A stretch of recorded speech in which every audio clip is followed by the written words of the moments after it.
I'm Cash, and welcome back to Cash Talks Football, where we break down all the goals scored in the Premier League. And today it's Sunderland against Arsenal, top of the table clash.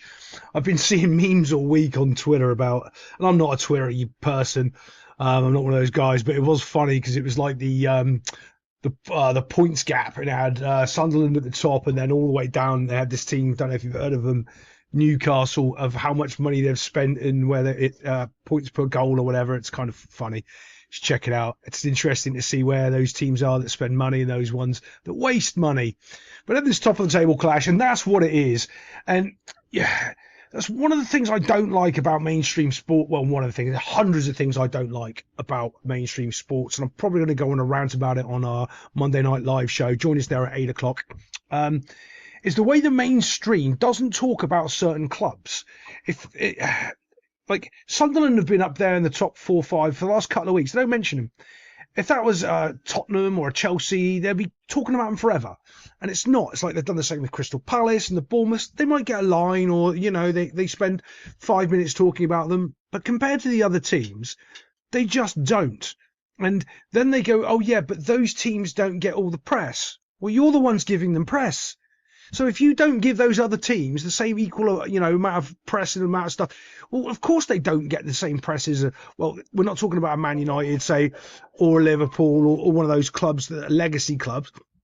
But when you're up there, like, come on, you've got to give teams credit where credit's due, and they just don't give it to these. They do a little bit to Brighton. I'll be fair, they do a little bit more to Brighton because a lot of teams buy from Brighton. But also, I'm going to talk about this elbow and explain why it's not a penalty. And first off, before you even try to explain why it's not a penalty, you know you're in the Premier League. Like, if Arsenal fans want to be aggrieved, because they're just going to be aggrieved no matter what, I put in the comments below if you're an Arsenal fan. I want to hear, because I've got a lot of friends that are Arsenal fans. I see the majority of my mates are Arsenal fans. And they're always moaning. Like, genuinely moaning. It's just a thing. If you're an Arsenal fan, you just become an instant moaner. Like, I try to have a bit of banter with them about stuff, and they're the fans that you can't really have banter with because they just moan and get emotional and upset. It's so depressing. Oh, you just want to make fun of them, and they can make fun of you back, but you make fun of them, they get the umph. It's really weird. I don't know anyone like it. Let me know if you've experienced the same below, or there's another team that you know, oh, my friend group's the same, but it's this club. Let me know. So we're talking here about Arsenal's solid back four defending, which they have been. You know, when we say give credit where credit's due, Arsenal's been great defensively, but there's a problem. Eventually, you are going to concede goals, and it's how you concede those goals, which everyone's going to look at and start picking apart to see if they can actually get at that. Is it a real weakness? And that's what you want to worry about. Yeah, you're going to give up a goal, but is it a real weakness? Is it something that's just happened in the game? Or is it a real problem we've got to coach out, and, you know, a real technical problem? That's where I come in and coach it out and make you great. So we're looking at a long ball towards Arsenal's back four. So you're going, right, Arsenal going to win the first ball, right? Let's have a little look. I've got to move it on a bit. And you can see Arsenal aren't going to win the ball. We player, it's got underneath because the Sunderland player's up early. So what does that teach you? Jump early, right? You're just learning now. Against Arsenal, jump early. Goes up, doesn't win the header, but neither does the Arsenal player. Now it's the second ball. Guess what Arsenal are brilliant at? First balls and second balls in the defensive zones. But he's caught between a rock and a hard place. You can see, look, he wants to go for the ball. He's stopping himself going for the ball because he knows there's a player there. He knows he's trying to read the bounce. As you can see, it just bounces way up in the air. This is one of those things where the bounce of a ball, I don't know if you've ever played on one of these really hard fields, okay? We call them concrete pitches. You've probably all played on a concrete pitch. And the bounce of the ball is very, very different on certain surfaces and certain grass. It really is. I mean, there's ones where I can remember we used to do this little stupid test in warm-ups as well. You drop the football and you see if it bounces back up to your hands. If you do, you're worried. Or if you've played on ones where it bounces past your hands and you're going, oh no, it's going to be a bouncy game today. And our team doesn't like that. We like it on the ground and passing it and not this bouncy stuff. That's a high bounce. Now it's, can we win the second ball? Arsenal? No. Now, technically the third ball, but it's really a second ball because you'd class this as another instance, depending on how and what criteria you want to do a technical breakdown, whether or not, again, that would still be the first ball because the first guys didn't actually interact with the ball. It just bounced because they both missed it. Do you get me? Okay. So now the first ball wasn't contested with because they never touched it. This was the first ball, really. And now this is the second ball. Who's quickest to react? It's not Arsenal. And this was a very sort of start-stoppy game. I caught bits of it. It was a bit of a mess, but that was sort of... Both teams were doing it. And there is this thing where, they talk about teams cancelling each other out. It's not really true. They don't cancel each other's out. What it is, it's just so competitive that nobody can get a dominant foothold in the game.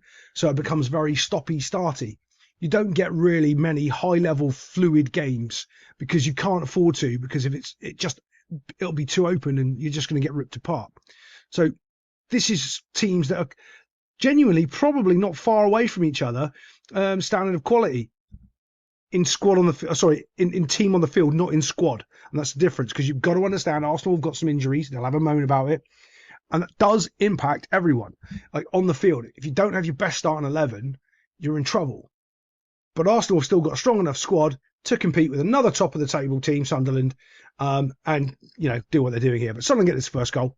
Let's just watch this dump, and he's going to go smack it into the net box. First on it, beats everybody, just gets himself a goal. It's nice and simple, really.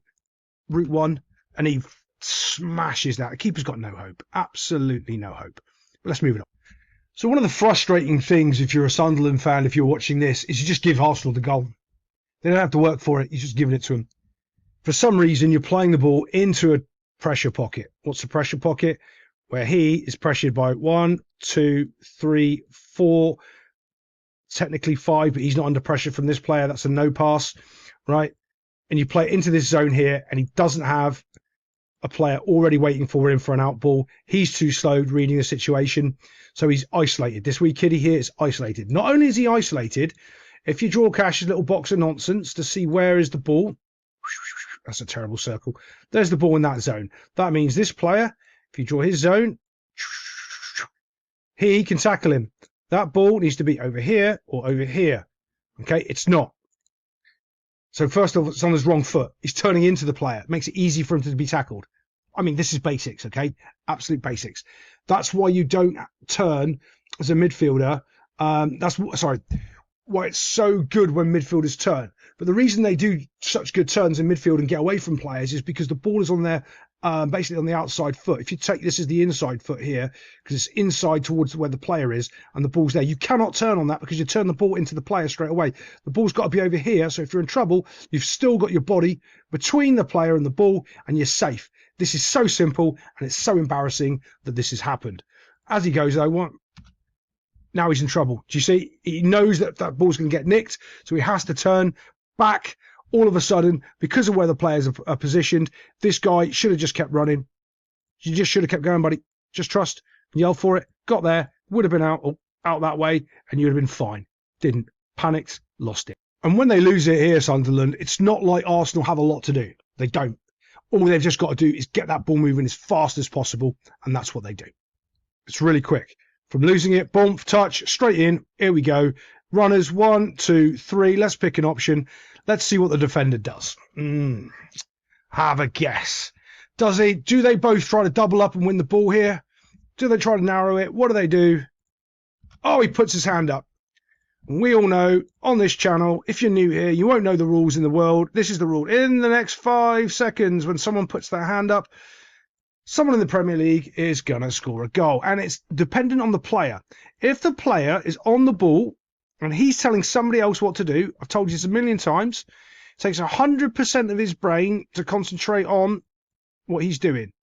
If he's telling somebody else what to do, that means he might only be using maybe 60 to sort of 80% of his brain on the one thing.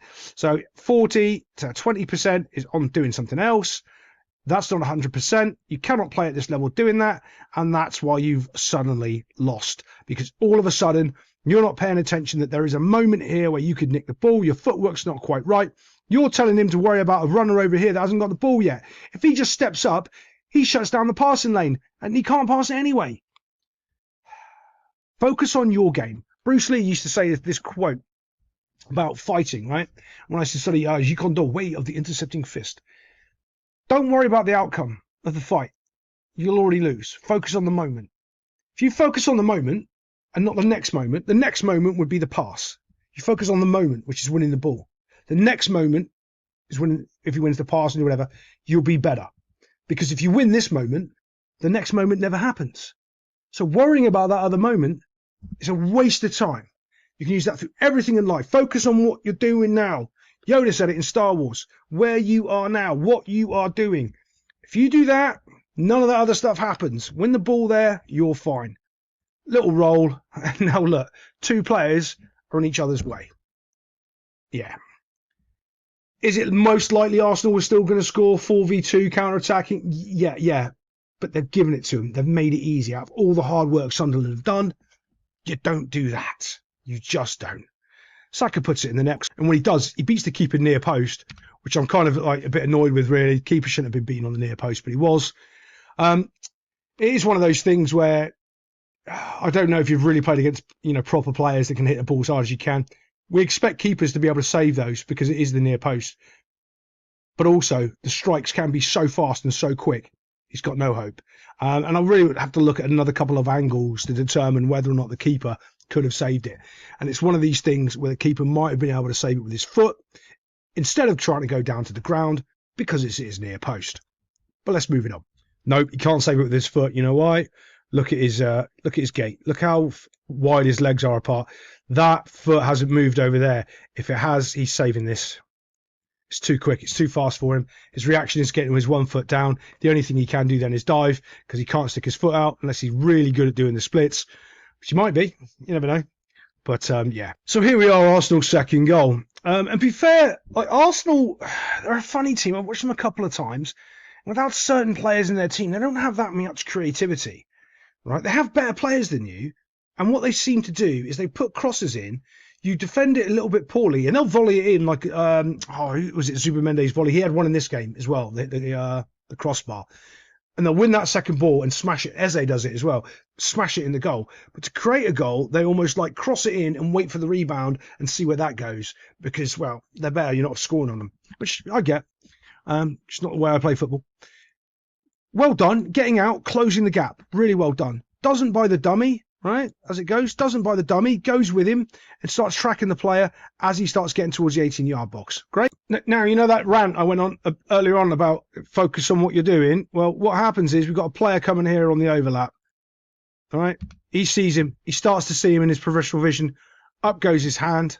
And we all know what happens next, don't we? He's telling somebody else what to do. He's put his hand up, spotted the runner coming in here, and he's not focused on the ball here.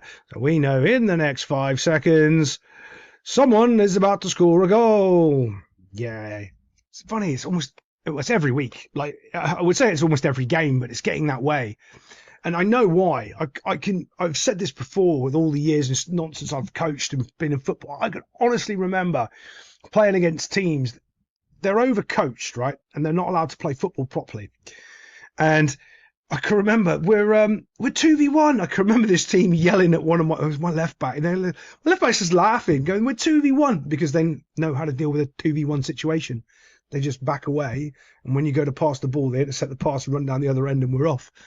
And these 2 players are too busy coaching each other because it's like the coaches have done a coaching session to teach the players what to say, but not actually how to do it.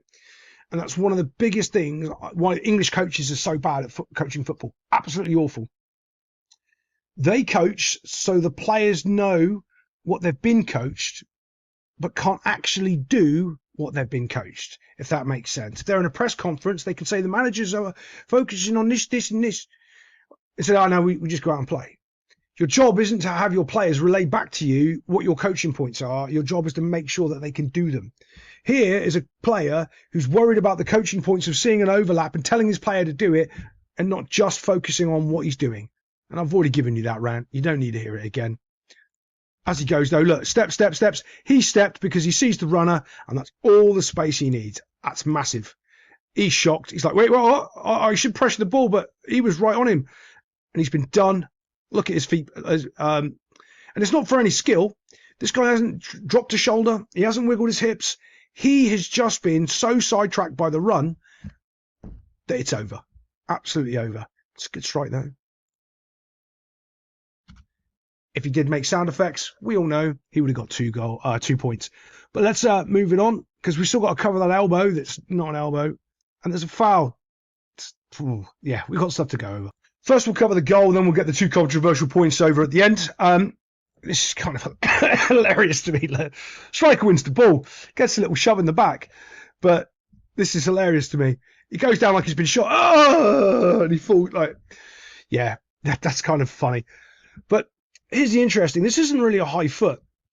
If you stick your head in below, like anywhere below shoulder height, it's dangerous play on the person sticking their head in, not on the person raising their foot.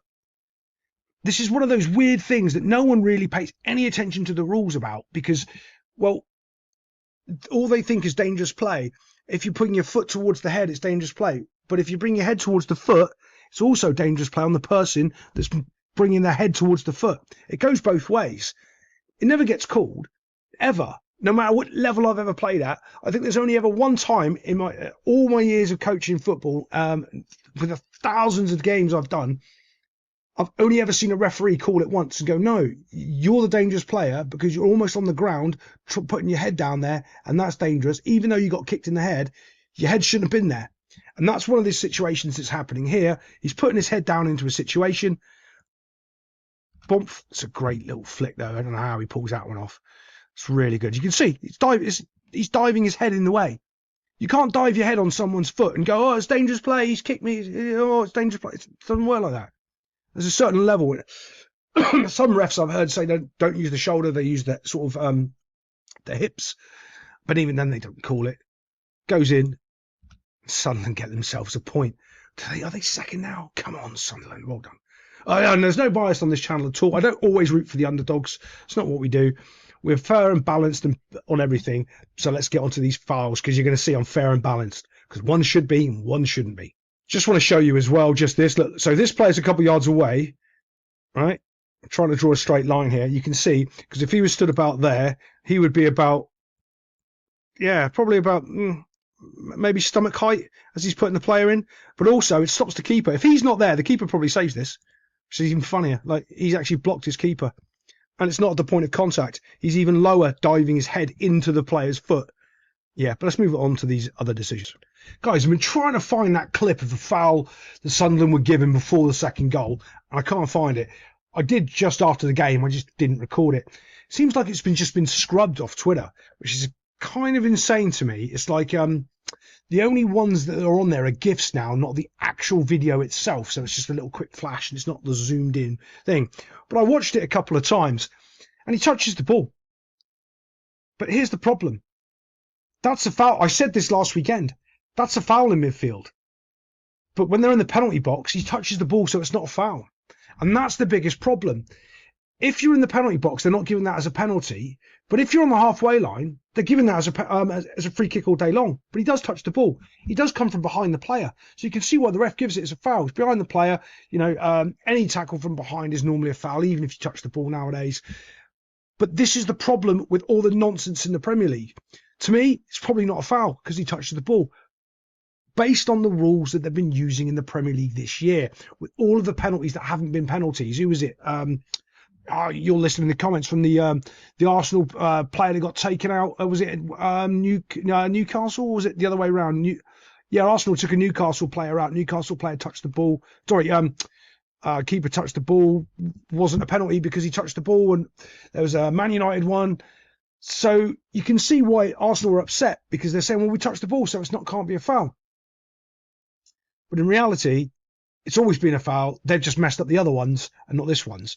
But I would say, based on their current rules of nonsense, it's probably not a foul.